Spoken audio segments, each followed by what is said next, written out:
Salams and welcome. Thank you for joining me in part number 69 of this book, Islam in the Media. What do others say about the Prophet Muhammad, peace and blessing be upon him, as opposed to what the media says, right? What do the experts say? And this is by Lamartine. On the basis of a book, every letter of which has become law, he created a spiritual nationality, which has blended together the peoples of every tongue and of every race.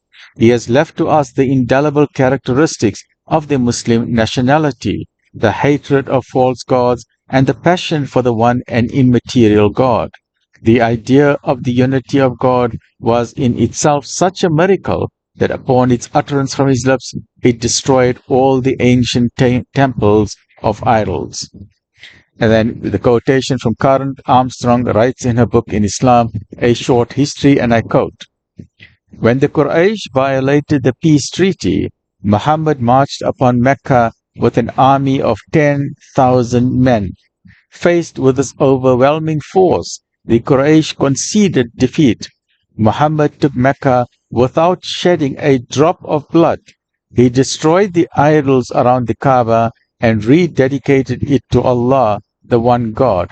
Single-handedly, Muhammad had brought peace to war-torn Arabia." Sallallahu Alaihi Wasallam.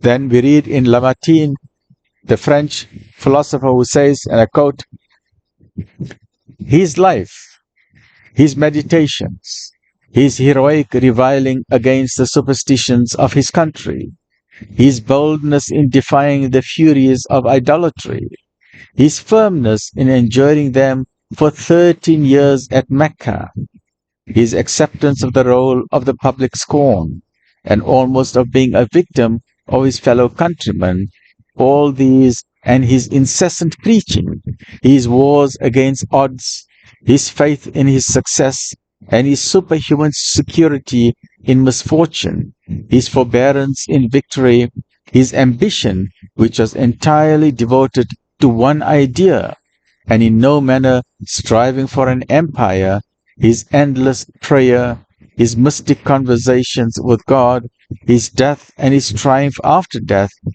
all these attest to a firm conviction. It was his conviction which gave him the power to restore a creed. This creed was twofold: the unity of God and the immateriality of God. The first telling us what God is, and the latter telling us what God is not." Absolutely amazing. Stay well, look after yourself. Alhamdulillah Rabbil Alameen.